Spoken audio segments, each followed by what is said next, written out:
Made it.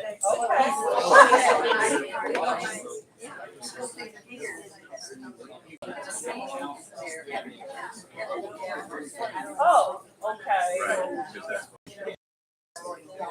Yeah.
I'd say you should do it. I have some. I should do one. This is like the hot potato. You do it. Nobody wants it. Okay, you want me to do it? Just incorporating Yeah. it. I'm already saying too much. We're overdoing this.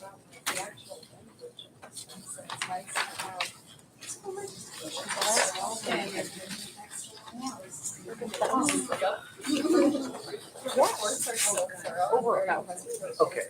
47 years. How old were you in April 1976? Me? Oh, Negative yeah, 9. that was a long meeting. So that's how long they've Okay, been so meeting for this. 47 years we've been doing this. In this room, at least Yeah, 24, and I'm thinking of special. Oh, we weren't patient. But anyway, I think Well, I was at a lot of them, so I think they count those years off my life. Yeah, You two for 10 years. yeah, Plus 3. yeah. Well, fine, I'll do it. Please rise and join me in the pledge. I pledge allegiance to the flag of the United States of America and to the republic for which it stands, one nation, under God, indivisible, with liberty and justice for all.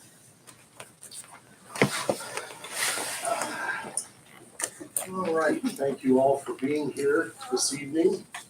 And what will be our last council meeting here in these chambers. Jody, could you call the roll? Dennis, Here. Harold, Here. Hollenbaugh, Here. Odericio, Phipps, here, Robinette, Here. Rodando. Here. Okay, the minutes from our June 12th meeting were distributed for your perusal prior to this evening. Are there any additions or corrections to those minutes? Mr. President, Yes. it just Rachel? looks like on the Excel sheet that's at the very end of the minutes, item 13.5 that we discussed during our discussion of the zoning code last meeting, it doesn't look like the no votes are accurately reflected. I believe those no votes were Jeff, Mark, and Greg, but I'm not 100% clear on that.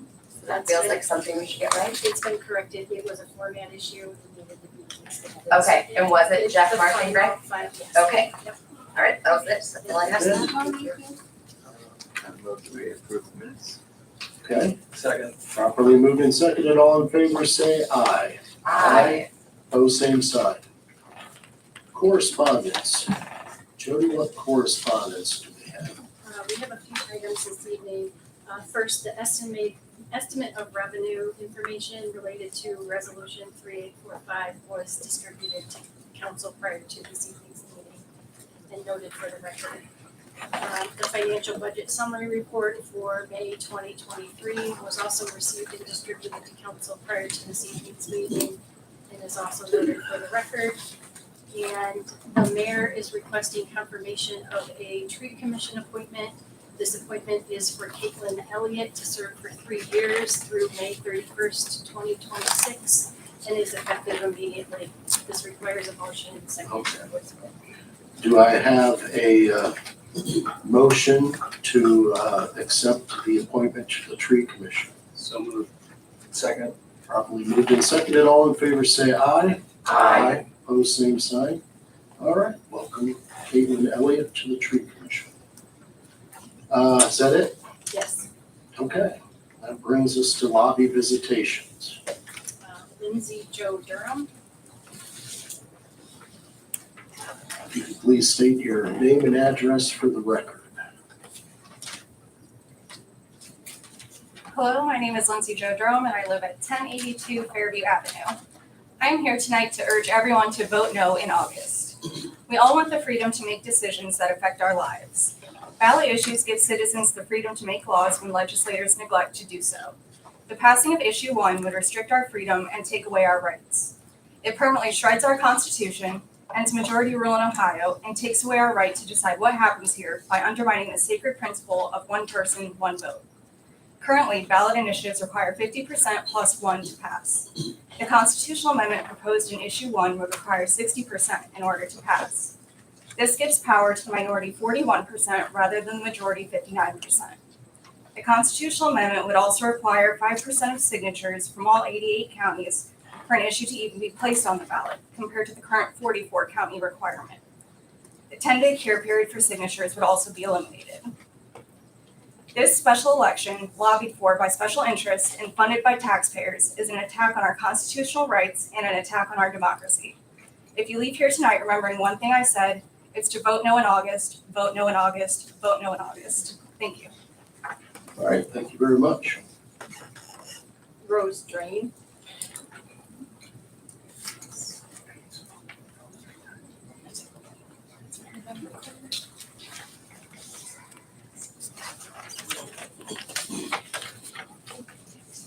Thank you. I didn't bring copies, I'll just email you my remarks so that I'm not wasting trees. Well, I'm speaking again as a member of our neighborhood's advocate. Just for the record. Oh, who am I? I mean, we don't know by now? we know, but for the record. Okay, yes, I am Rose Drain. I live at 228 East Court Street. Thank you for the reminder. I'm speaking as a member of our neighborhood's advocacy group to thank City Council for unanimously voting on June 12th to remove 2-unit dwellings from the pedestrian residential district.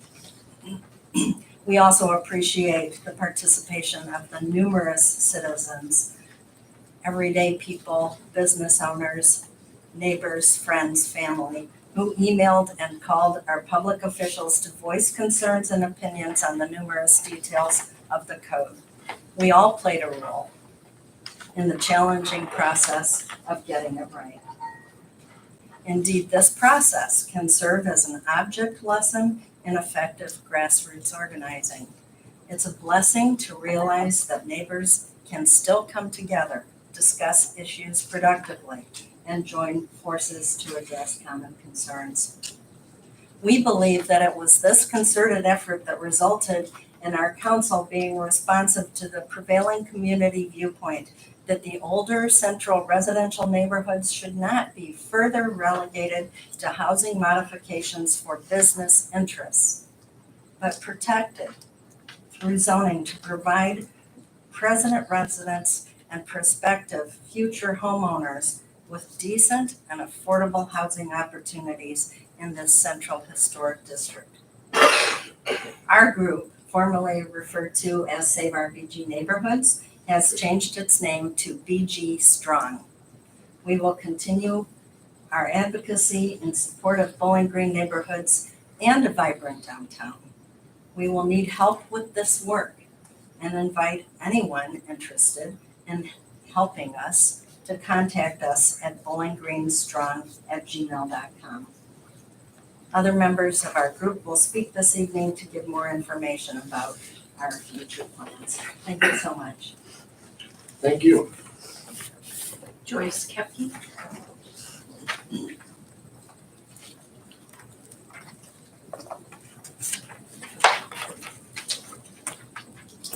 Joyce Kepke, 1132 Lynn. I'm just here to remind council that there is some unfinished business.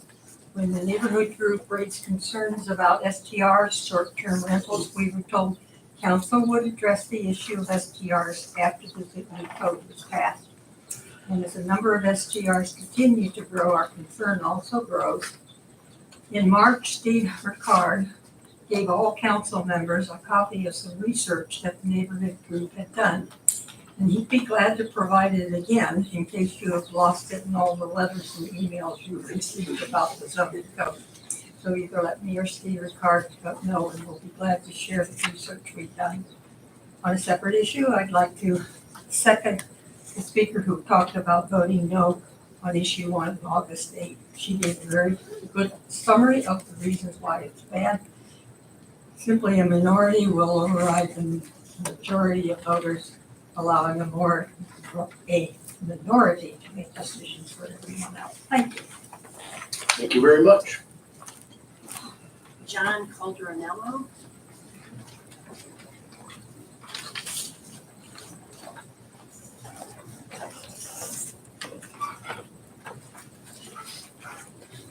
John Calderonello, 307 Haskins Road.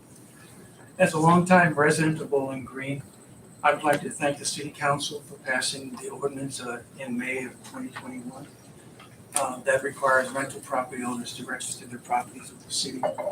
I would also like to express my gratitude to city administrators for their hard work over the last 2 years of getting thousands of rental units registered. No easy task, I'm sure.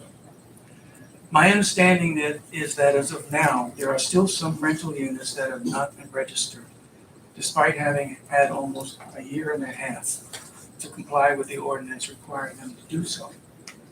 Should the city decide to enforce the ordinance by issuing fines to those who are still non-compliant, it is my hope that those fines can be directed to a dedicated fund that is reserved solely for improving neighborhoods in Bowling Green. For example, monies from this fund might be used to replace, repair, or add sidewalks where needed. Thank you very much. Faith Ilse. I'm going to refer to, give my time today. Debbie Dalkey? Dalkey, thank you.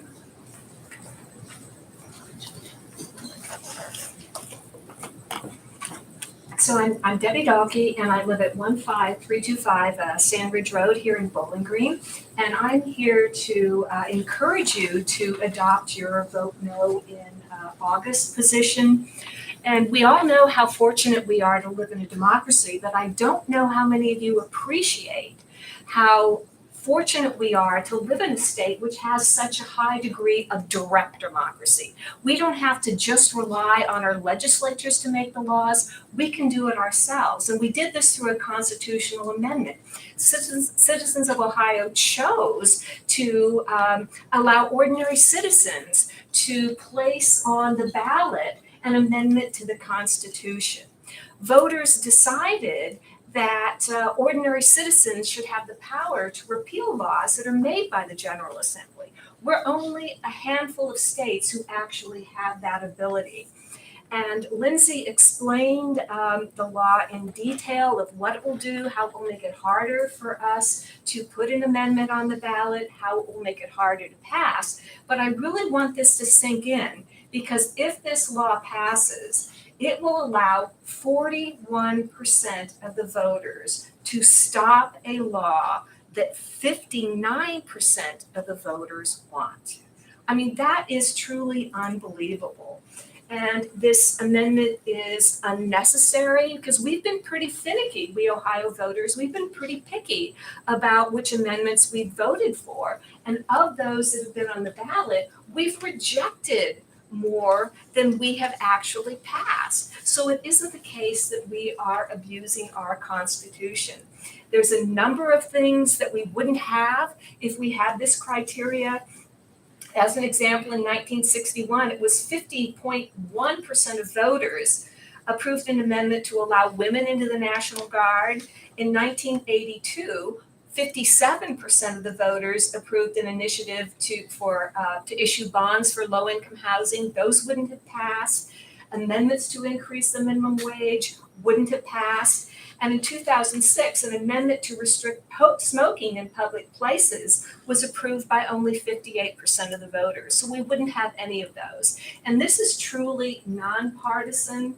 4 former governors are advocating voting no, 2 Republicans, 2 Democrats, and 5 former attorney generals, 3 Democrats and 2 Republicans, are advocating voting no.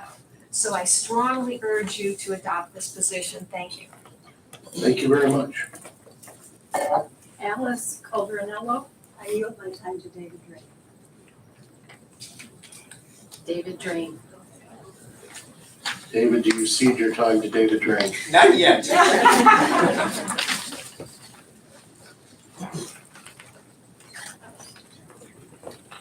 I'm David Drain. I reside at 228 East Court Street, and I hate surprises. I think you do too, so I want to tell you now what BG Strong is going to ask you to do in the near future. And then you will have all of July to work on this until you come back. We want the city to collect the fines owed the city by unregistered rental owners. I have the data and I've looked at it. There are at least $6 million in fines due right now. There will be more once we complete a survey of the rest of the city. We will help the city in this effort by reporting every property we find in violation. I'm going to be talking with Martha, or would it be the planning director? Planning director is probably more appropriate, to see how to do that in a way that makes it not be a nuisance for the city. So that if I can report them electronically, I will do that. We want the money from all of these fines to be applied to community improvement rather than simply accruing to the general fund. We want the city to form a design standards commission to create design standards for neighborhoods and to assess conformance to these standards in the future. We want the city to form a committee of citizens to plan the development of the mixed-use neighborhood zones. In the future, this level of community involvement should be standard practice for any legislation that could have a significant effect on the character of a neighborhood. We want the city to use a formal body, such as the Planning Commission, to review requests for auxiliary dwelling units and other conditionally allowed uses in residential areas. Present regulations place this decision in the hands of the planning director alone, but this does not allow sufficient community oversight. We want the city to require one additional parking space to be added every time a bedroom is added to a property. Other college towns, Athens, for example, do this to prevent parking shortages. We think it's a good idea. We want the city to create a working group to write legislation regarding short-term rentals, including Airbnbs. Many cities have found these to cause serious problems, and we need to prevent those problems here. Lastly, we want the city to engage with us in building a more productive relationship with Bowling Green State University. This is a critical need that requires an official body with significant community membership and university participation. Please invite us to help in these efforts. We have 600 friends. We are willing to research how other cities solve their problems. To draft legislation, we can conduct property surveys and assessments throughout the city. We did a survey of the pedestrian residential district in under a week. Think what we could do in the rest of the city if we want to. We can also staff commissions, committees, or any other official bodies needed. In all of these efforts, please look upon us as a resource, not an opponent. We love this community. Let's work together to make it the best hometown it can be. Thank you. Thank you very much. Alrighty, that brings us to the introduction of new legislation. Mr. President, Mr. Robinette. I've got two pieces of legislation. First, sponsored by the Finance Committee, an ordinance for cleaning of streets by special assessment. And second, a resolution urging Bowling Green citizens to decide for themselves how to vote on Ohio Issue 1, sponsored entirely by me. I will read that resolution now. Hard copies are available for anyone after the meeting. Whereas Bowling Green City Council, legislative authority for the city of Bowling Green, is committed to advancing the timeless principles which have enabled America to have the longest standing constitution in the world. And whereas Issue 1 would offer the citizens of Bowling Green an opportunity to enable the state of Ohio to join 34 other states whose threshold for amending their state constitution is greater than a simple majority of voters. And whereas Issue 1 would enable the state constitution to more closely reflect our United States Constitution, which requires 2/3 of both houses of Congress and 3/4 of the states to amend the Constitution. And whereas Issue 1 preserves citizens' rights to propose constitutional amendments, groups and individuals will still be able to get issues on the ballot and initiate changes in the Ohio Revised Code with simple majority votes, and that everyone who wants to vote can. And whereas the Bipartisan Constitutional Modernization Committee recommended the threshold be raised to at least 55% in 2015, whereas raising the threshold to amend the Ohio Constitution will protect the people of Ohio from out-of-state special interests who have invested millions of dollars to manipulate the Ohio Constitution. And whereas Article 16, Section 1 of the Ohio Constitution reserves the right to approve or reject a legislatively proposed constitutional amendment directly to the people of Ohio and Bowling Green by special election. And whereas Article 16, Section 1 of the Ohio Constitution does not reserve the right to approve or reject a legislatively proposed constitutional amendment to the council of the city of Bowling Green. And whereas the Ohio legislature has now called for a special election of the people of Ohio to approve or reject Issue 1 on August 8, 2023.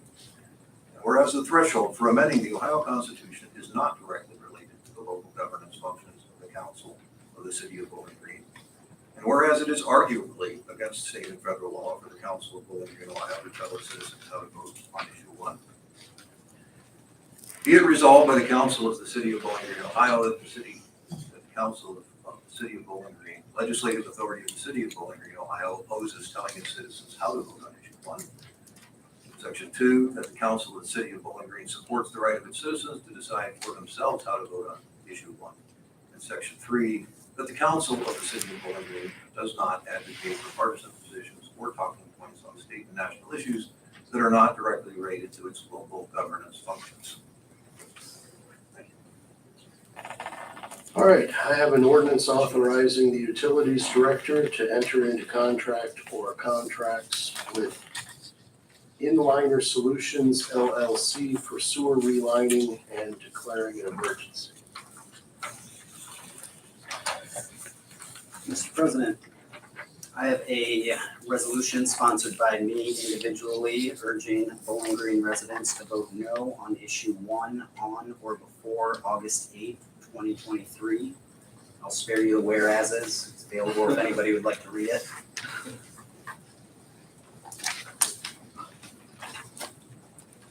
Okay. Brings us to official reports. Mr. Mayor. Thank you, Mr. President. Good evening, council. Happy to be here this evening. Just a couple of items. Mr. President, as you mentioned to begin the meeting, this is the last council meeting that will occur in these chambers. I thought it would be appropriate if we could take just a little bit of time and consider a couple, I think, kind of interesting facts. First of all, point out the fact that this building was constructed in 1901, 1902. It was used as Church Street Elementary School from 1902 to 1956. It then became the Wood County Public, or the Bowling Green Public Library from 1956 to 1976. And now has served as the Bowling Green Administration Building since 1976 to 2023, 47 years. It's my opinion that the community has gotten its money's worth out of this building. I'm excited for the city to move into the building across the parking lot later next month.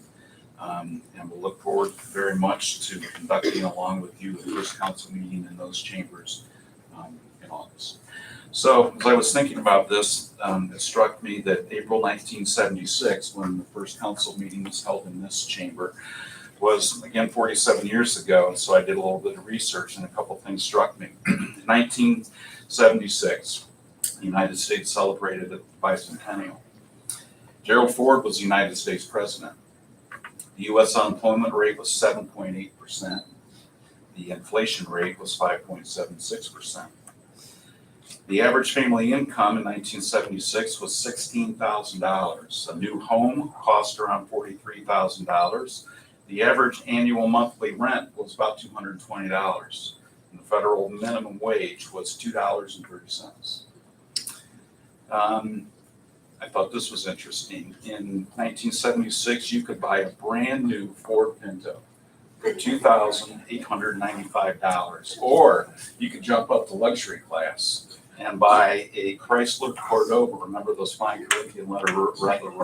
I owned one of those, by the way. You could buy one of those for $4,895. You wouldn't have wanted to get rear-ended in your Pinto. You would not. That proved to be problematic for that model. In 1976, a gallon of milk cost $1.68. Eggs were 97 cents a dozen, and a gallon of gas was 59 cents. McDonald's, you go to McDonald's and you could buy a Big Mac for 75 cents. I think a cheeseburger was 30. You could add a medium fry for 45 cents and you could wash it all down with a soft drink, medium soft drink for 30 cents. Apple Computer was founded by Steve Jobs and Steve Wozniak in 1976 when they introduced the Apple I, the first desktop computer. I also noticed that in 1976, the first inkjet printer was invented. We've come a long way. For you sports fans, as you may remember, the Pittsburgh Steelers won the Super Bowl. Cincinnati Reds won the World Series. The Boston Celtics were the NBA champion, and the Montreal Canadiens won the Stanley Cup. Tonight is the Night by Rod Stewart, great crooner from England, I believe, was the most popular song in 1976. Happy Days was the most popular TV show, and All the President's Men was the most popular movie. Interesting facts about 1976, I thought. So I will also mention that in 1976, Albie Perkins was the mayor of the city of Bowling Green after serving two terms on city council. Albie Perkins was a close personal friend of my father's. I knew him from the time I was really young. He was a co-worker with my dad, also a member of Local 50. It's kind of come full circle. When city of Bowling Green started using this building, a plumber was the mayor of Bowling Green, and now 47 years later, retired plumber is the mayor of Bowling Green. So some things, there is some symmetry, I guess. Okay, so thanks for indulging me to share those facts. But again, I'm excited for the future of Bowling Green and for moving into the new building. All right, so moving forward, I have been asked to this evening announce that the Rally BG event is returning for the third year in Bowling Green, and it's going to occur on Saturday, August 26th from 2 to 8 p.m.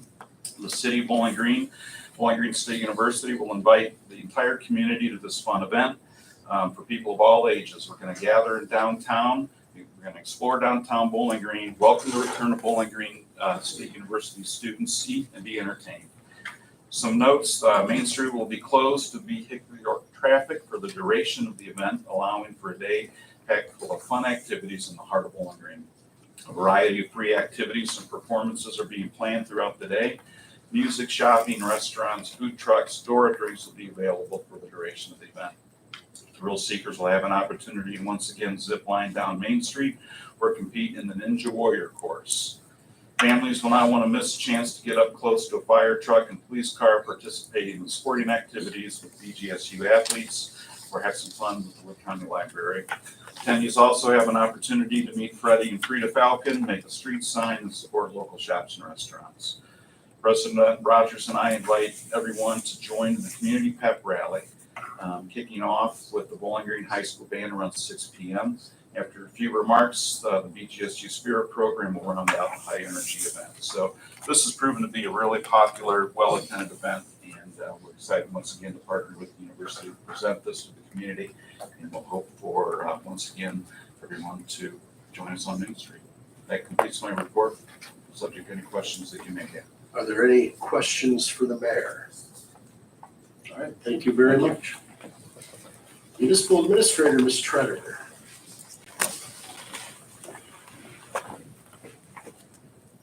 Good evening, council. I also want to take some time to reflect on the service that has occurred here in these four walls while we've been at 304 North Church Street. Thank you, Mayor, for the history shared. I wanted to let you know that the first council meeting back in 1976, which by the way started at 8 p.m., which we held that 8 p.m. schedule for a very long time. Thank you for moving to the 7 p.m. That is much more agreeable to most of us here. At that time, they started with Resolution 2147. So your most recent resolution was Resolution 3847. Now, maybe that doesn't seem that impressive, but wait till we get to the ordinances. So the first ordinance introduced at that first meeting in April was Ordinance 3439. And tonight you introduce 9115.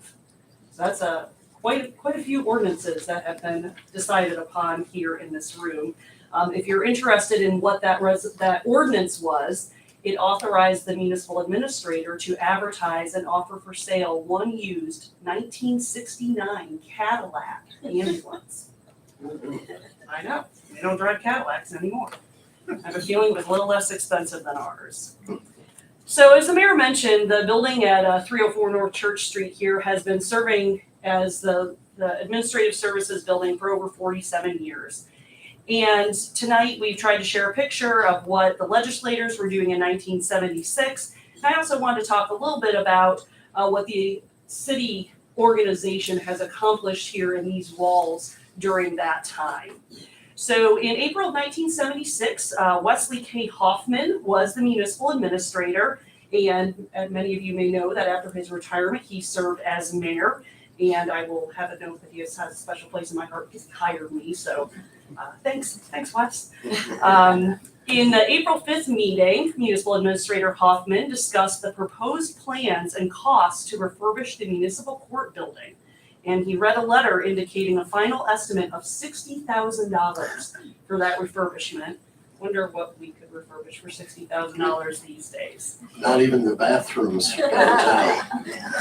Very true. True story, Mark.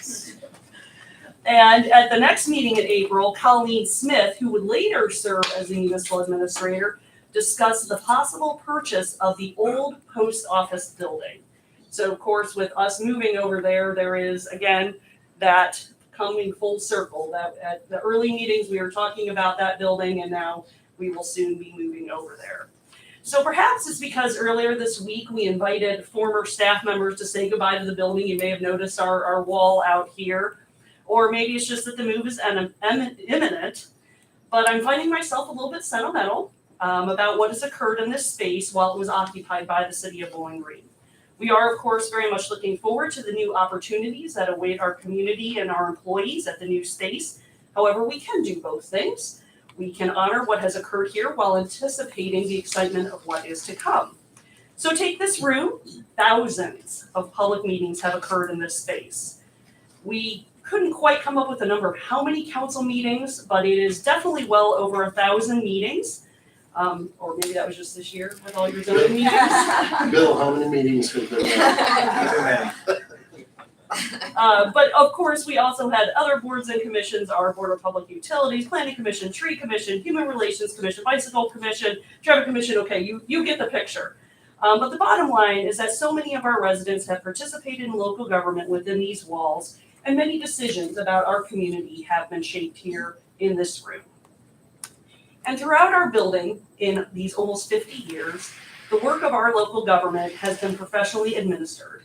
And I'm so proud to be a part of this history and to have worked alongside and am now working with the outstanding colleagues I have here at the city of Bowling Green. As previously mentioned, Wes Hoffman was Bowling Green's first municipal administrator.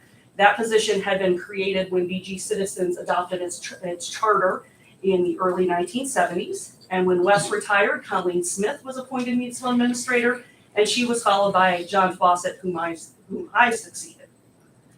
Wes is deceased, but the other night, Colleen, John, and I had the opportunity to stand behind the desk that all four of the municipal administrators have used in our time here at this building, and to share memories as well as our appreciation for Bowling Green, our organization, and our numerous colleagues over the years.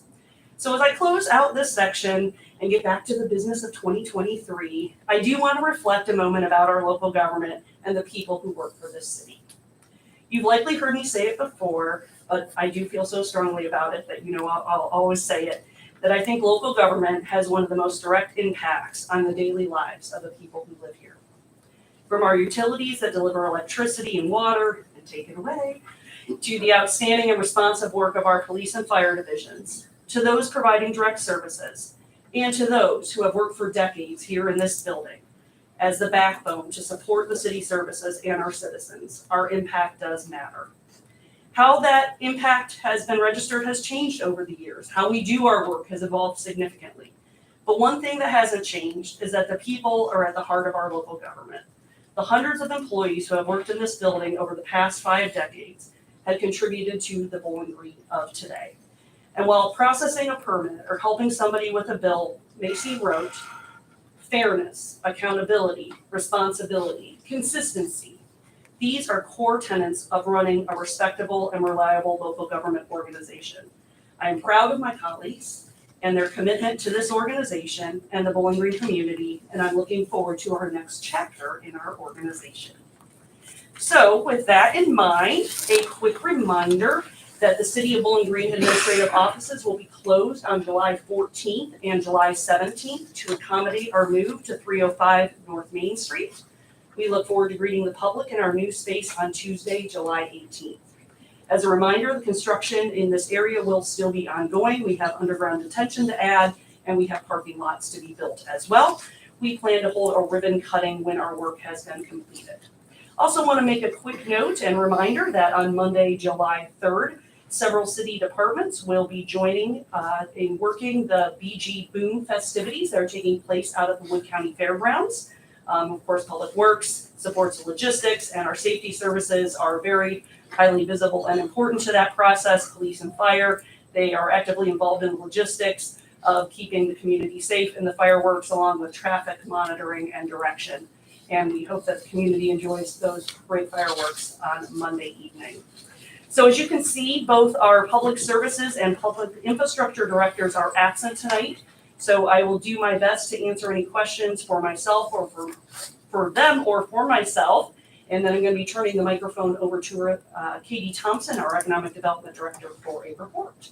So any questions for the administration this evening?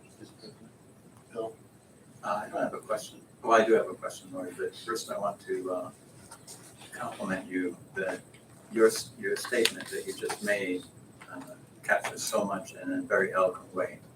You did a great job on that. And what I would add to it is that you and the administration have done a very good balancing act between handling the growth of the city and maintaining the small town atmosphere. That's a hard thing to do, and you and the administration have done that very, very well over the years. And I just want to make sure that that's part of all the comments that we made about what has happened in this city building. And judging from your nostalgic look, I just want to verify you still want to move. Very much so. Okay. The writing's literally on the wall. Well, thank you, Bill, for those comments. I will certainly share those with my colleagues as well. And yes, we are very, very excited about the new space. Are there any further questions for the municipal administrator or questions regarding the public services or public infrastructure? All right, thank you very All much. right, so I'm going to invite Katie Thompson, our Economic Development Director, up here. We are asking her to give an update to all of you about Bowling Green's economic development efforts. Katie. Go ahead, Drew. We won't have this problem in the new building. That's right. Thanks, Lori. All right. Well, who's ready for a riveting economic development report? I feel like this is, after all the sentimental talk, this feels, I don't know, too down to business or That's the something. past, this is the future. Okay, that's right. But I will say, I just came from the ballpark and people were wondering why I was dressed like this. And I said I needed to come report on economic development to council. And they said, well, that sounds terrible. And I'm like, no, it's actually not. Not because council meetings are terrible, but most people don't experience this. We can see from, the smaller group here tonight in comparison to the size of our community. And I thought, I wish more people got to hear these reports because I left after hearing mixed report last time thinking, there's so much great work happening in our community. And when I get to hear, the sustainability reports and all of the reports, it's uplifting. And so I hope that this is uplifting for you tonight as well. And it gives you a lot of good news to go share with others in the community. So first thing is, thank you for all of you who could attend the annual meeting that we had in April. I want to provide you with our annual report. So it was a record meeting. As many of you know, this is a public-private partnership that we have with Bowling Green Community Development Foundation. And so we have a meeting each year where we invite a lot of private entities as well. And it was our biggest meeting ever. It was a huge success. And so we were really proud of that.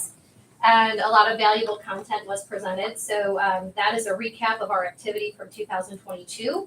And now I'll cover activity currently happening so far this year. So I've divided this report into our 4 economic development goals. The first is to achieve sustained economic growth. So one of those primary activities is our business retention and expansion visits. And so we go and visit with all of our major employers in the community every single year.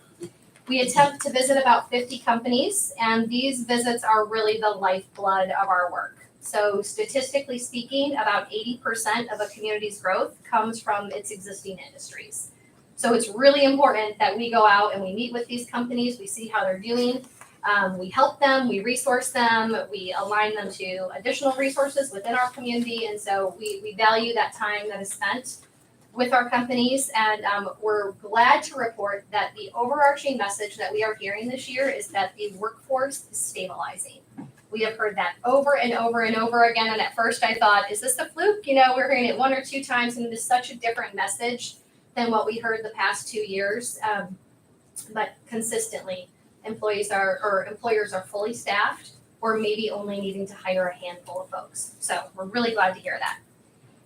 The next thing is that Rosenboom, one of our local manufacturers, received the Tech Prep Business Partner of the Year award. This is a real honor, and I just need to give a shout out to Rosenboom because they make extraordinary efforts in connecting with our local trade partners, with Penna Career Center and other vocational schools in the area. And they have done the hard work of adding value to those organizations and in turn are reaping the benefits as well. And so receiving that award was a really big deal. You can read up on that. I won't go into all of the details, but neat to see one of our local companies get that. In addition, I'm gonna mention 3 projects that are still under code name. As you know, most of these projects, I signed an NDA and I'm not able to reveal the company name until they choose to make a public announcement. So we did win a project called Project Beethoven. This is an expansion of a currently existing company. It will create 57 new jobs and they'll be investing $18 million here locally. It was competitive, so that was a really good win for Bowling Green. In addition, we have won a project called Project Bulk. This is a brand new company located in Bowling Green. It will create 200 jobs and $38 million in capital investment. There is another possible expansion underway at one of our local companies. We're calling this Project Gym Shoe. Just never mind the code names. I mean, it can be as simple as the first thing that you see when you're trying to come up with the code name. So I didn't come up with that one, but one of our partners did. So more to come on that in the future. In addition, we have 11 projects pending. And what I mean by that is we submit our empty industrial sites through the Regional Growth Partnership and Jobs Ohio for projects. So they send us leads and we send them sites that might be a good fit for those leads based on what the needs are. And so as of right now, we have 11 of those still pending. We were able to close out several leads, and so we have to just check back with them and see which of those leads are still active or not. But we still have 11 alive and well, so we'll see what happens with those. Abbott Labs is still making a lot of great progress as they're looking to build their new manufacturing facility here. So they did close on their property last month. There was a lot of due diligence leading up to that, but we were grateful to see when that property closing happened. They are getting further into their design and engineering process. So they just within the last 2 weeks hired their AE firm and their construction manager, and now things are moving really quickly. So we should have a full scope of their timeline within about 6 weeks, and we'll know a lot more about when we'll start to see dirt moving out there. Let's see here. Another update, you might have seen the changes over on Brim Road at the former Wall Street Journal building. So Vital FHR is located in that facility. They have spent the last several months renovating and installing their machinery and equipment. And they are currently growing their staff. So they've hired about 40 people already. They're still actively working to hire more. And they produce rare metals for the solar and medical industries. So they actually just had their ribbon cutting yesterday. That was a fun event that we were able to attend. And we were able to do a tour of their facility. So they're up and running and are really excited about their opportunities here in Bowling Green. Lastly, for economic growth, Phoenix Technologies, you might have also seen some big changes on Fairview as Phoenix's expansion is well underway. So that new facility will house 2 new lines to produce recycled PET resin. And each line will be able to produce 40 million pounds of resin or more. So when they were talking about that expansion and they talked about a 60,000 square foot building, I couldn't really envision it. And then when I saw it go up, I mean, it's an impressive building. So it's a really exciting endeavor out there. Our next goal is for infrastructure and site development. And due to the growth that we've seen here in our community, we've had a lot of changes to our industrial parks. So we recently updated all of our business park flyers and all of our site listings. So all of our sites are listed on Zoom Prospector, which is a tool used by the state of Ohio for submitting sites to those state leads. Our listings are robust. We are really grateful for the support that we receive from Brian and Jim and from their team because it allows us to input all of that utility data. So our listings really provide accurate, high quality information. And I think oftentimes that gets us a lot of attention because we don't have to chase that down. It's right here, and we have really great partners for it. In addition, the construction of Woodgate Drive is underway, just past Meyer on East Wooster. So that road will connect the 40-acre expansion of Woodbridge Business Park to the existing loop within the park. And in addition, the construction of a 100,000 square foot speculative manufacturing building is underway in that park expansion. So you'll see a lot of activity out there as well. I don't have much else here, so I'll try to go quickly. Our next goal was to foster innovation and entrepreneurship. And as you all know, we were grateful to receive the ARPA grant last year. You'll probably remember that that was to be used as matching funds for an EDA grant that we plan to apply for. And together, those funds will support an innovation and entrepreneurship hub with feasibility analysis. So I wanted to update you that we have decided to hold off on that EDA application for about 6 months. At this point now, it's about 4 months because we decided that about 2 months ago. The reason being there are a ton of initiatives happening right now in our region and specifically at BGSU, and many of them are involving EDA funding. And so we don't want to compete for grant funding. Oftentimes they won't award funds multiple times within a community, so we'd rather wait, let them get through their round of applying for the things that they're doing, and then we'll have a much better shot once we kind of have a fresh round of funding here in a few months. So still same plan, just pausing for a few months. In addition, we get a lot of calls to help small businesses find an appropriate location for their business. And in addition, many startups need help navigating some of the basics of starting a business. So although that is not necessarily the core of our work, it's something that we certainly try to help facilitate in any way that we can, knowing that these businesses greatly enhance our quality of life here in Bowling Green. So we're currently working with several small businesses, and although I can't announce those projects, just know that there is a ton of activity, a ton of interest in our downtown and beyond, and I hope that you'll see some fun new businesses popping up here within the next year. Lastly, our fourth goal is to enhance the quality of life. And so, as you know, the property on the corner of Bremen and Newton was rezoned for a new residential development. And all of that title work is being processed. We're working towards closing. And again, that will be approximately 130 homes located in that new subdivision. So that's it. Any questions for me? Does anyone have any questions? No. Thank you for the report. All right. Sounds like you've been busy. Yes. Thanks. City Attorney, Mr. Brown. No report. Are you sure? It's your last chance in this building. I'm sure. Okay, any questions for Mr. Brown? All right. Okay, that brings us to council committee reports. Mr. President, Mr. Robinette. I'd just like to remind everyone that we have a finance committee meeting at 6:15 prior to our August 7th regularly scheduled meeting. This will be for the purpose of receiving the second quarter financial updates. Any other council committee reports this evening?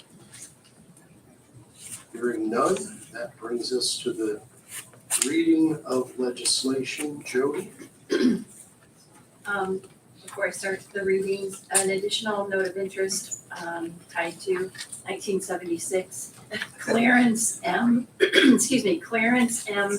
Kindler was the clerk of the city council at that time. Okay. Legislation for first reading. Ordinance number 9115 for first reading. Ordinance for cleaning of streets by special assessment. Ordinance number 9116 for first reading. Ordinance authorizing the utilities director to enter into contracts with Inliner Solutions LLC for sewer relining and declaring an emergency. I move to suspend the rules and give ordinance 9116 its second and third readings. Second. Properly moved and seconded. Jody? Carol? Yes. Hollenbaugh? Yes. Phipps? Yes. Robinette? Yes. Urbando? Yes. Dennis? Yes.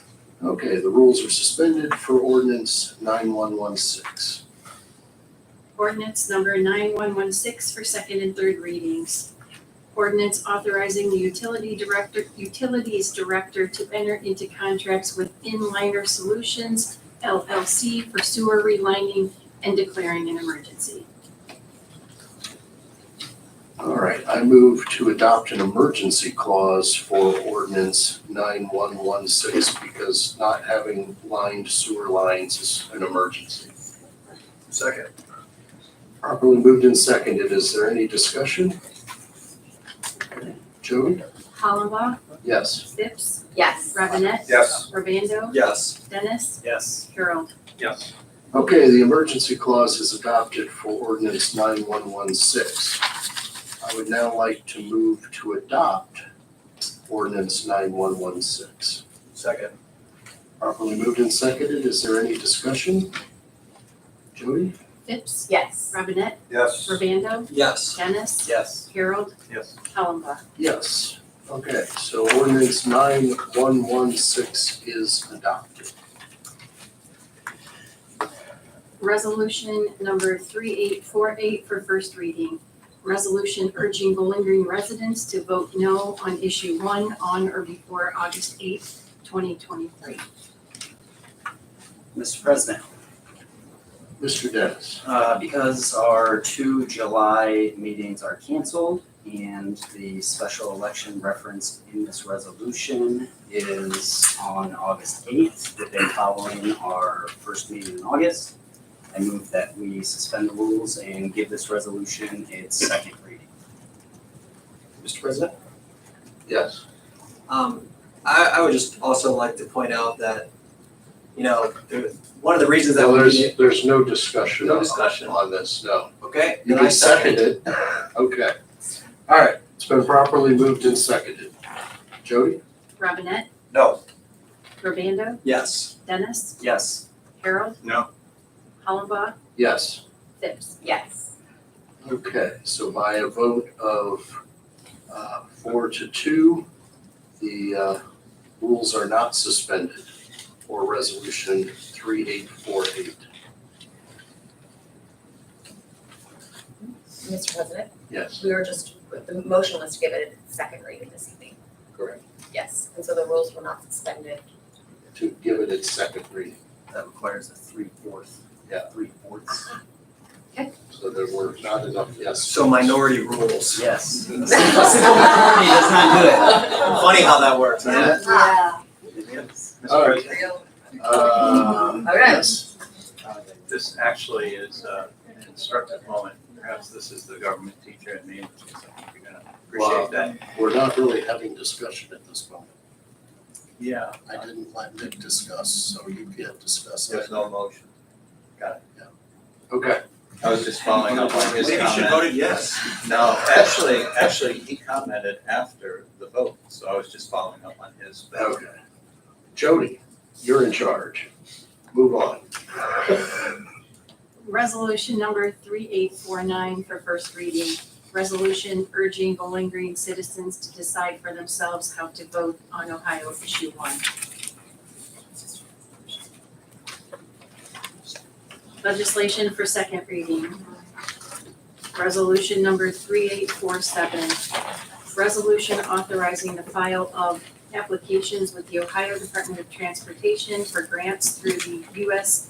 DOT Federal Transit Administration, FTA, as authorized under federal transit laws, as codified 49 U.S.C. Section 5311, formula grants for rural areas, Ohio Rural Transportation Program and/or the Ohio Transit Partnership Program, and executing a contract for the fiscal year 2024 through 2025 Ohio Elderly and Disabled Transit Fare Assistance Program and 5339 and/or 5311 funding for capital and/or operating assistance and the Ohio Transit Partnership Program, and executing a contract with the Ohio Department of Transportation upon project approval.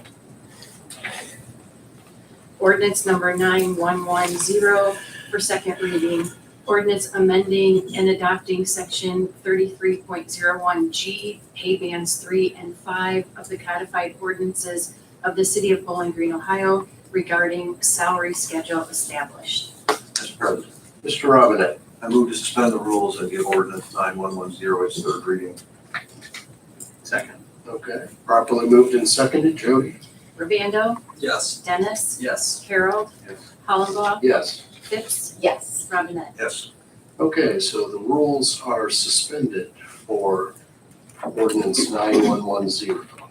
Ordinance number 9110 for third reading.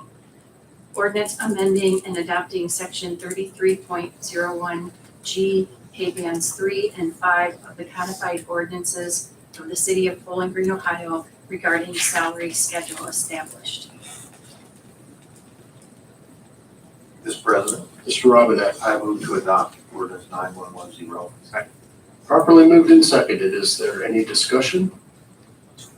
Jody? Dennis, Yes. Harold, Yes. Hollenbach, Yes. Phipps, Yes. Robinette, Yes. Urbando. Yes.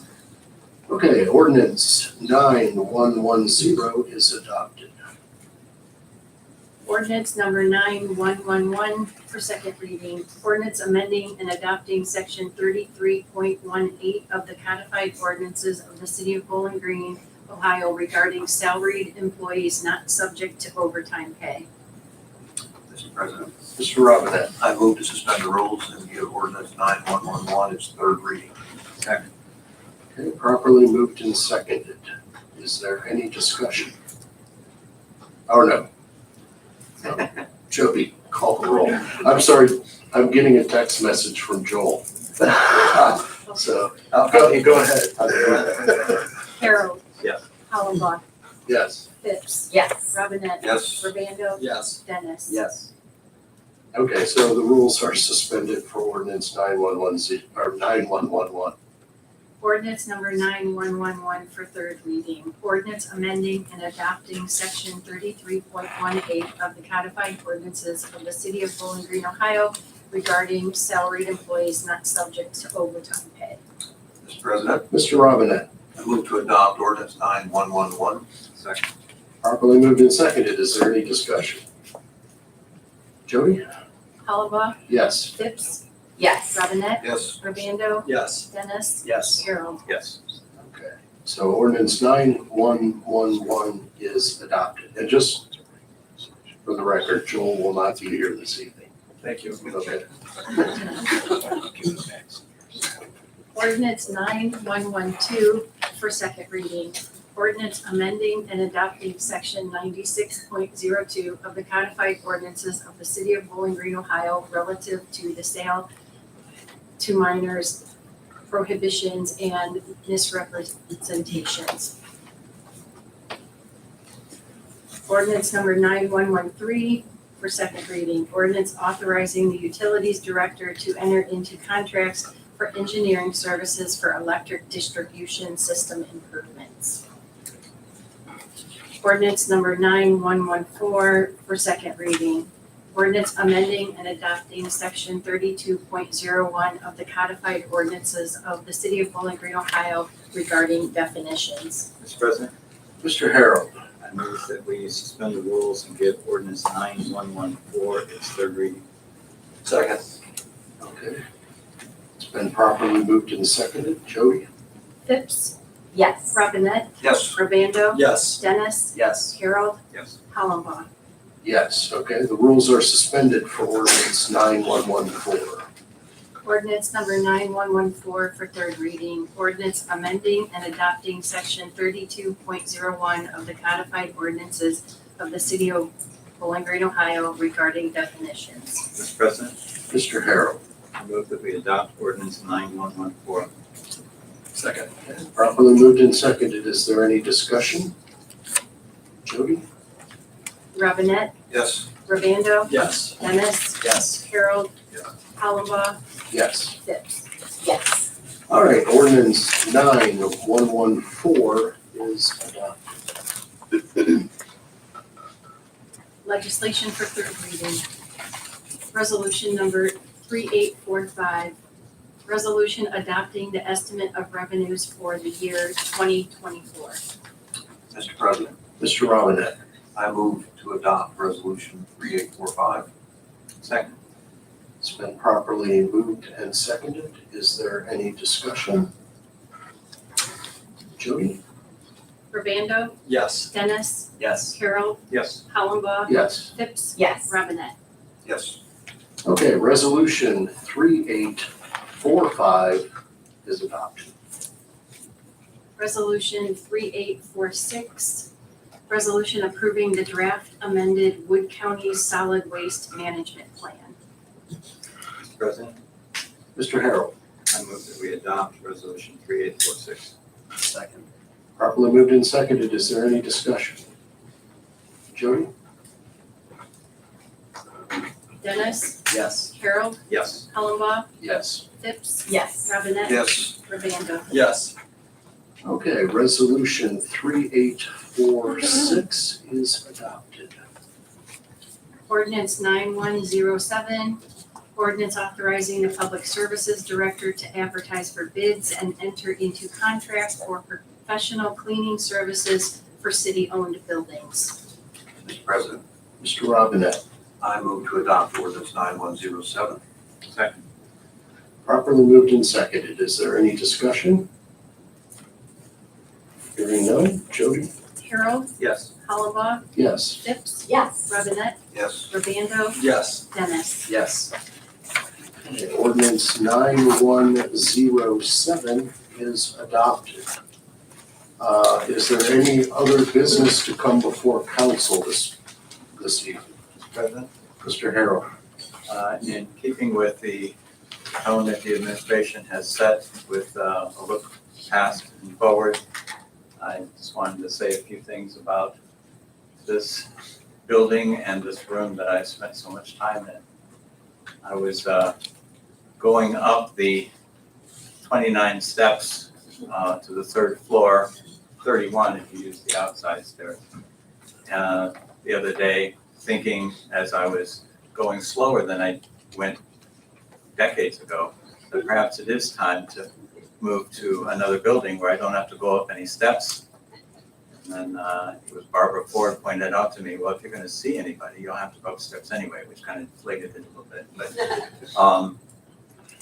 I have, of the 48 or so years of council meetings in this room, I've been to, faithfully attended 28 years plus. It's almost 60% of the council meetings in this room, either sitting up front or sitting very comfortably in the back with the cool kids. And there has been a lot. And the mayor, when I was first served on council, was Bruce Bellard, Wes Hoffman, is the municipal administrator. And I can tell you that I have rarely gone to other village or city meetings, council meetings. And I really hope you all appreciate that this city is well-run and has been for decades. It has been well-run. Somehow we attract very talented people to serve in the administration. I'll let you be the judge of council. And it is a source of pride, I think. And in all of the thousands of meetings, over 600 council meetings, and then as Lori mentioned, there's plenty of other meetings. One of the additional strengths we have as a city is our citizens. We see recent examples of that now, but throughout, people serving on the boards and commissions. We have it very good here. So I'm kind of nostalgic about it, not to the point of saying, well, gee, it's a shame we're moving to the new building. It is time to say goodbye to this dear friend of a building and move on.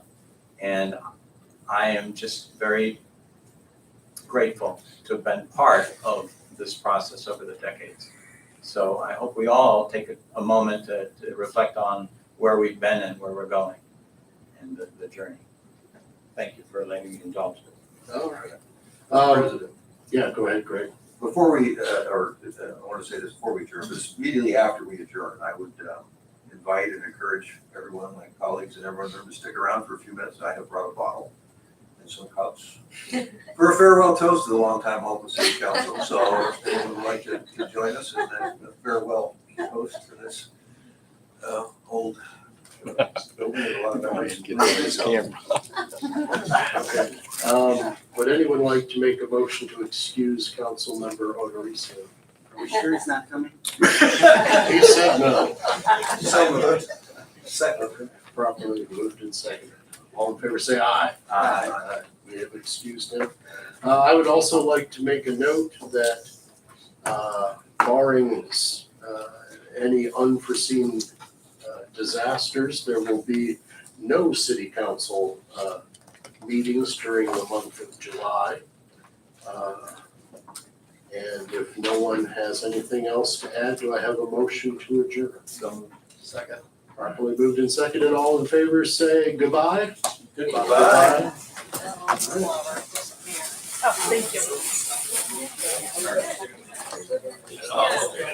Was it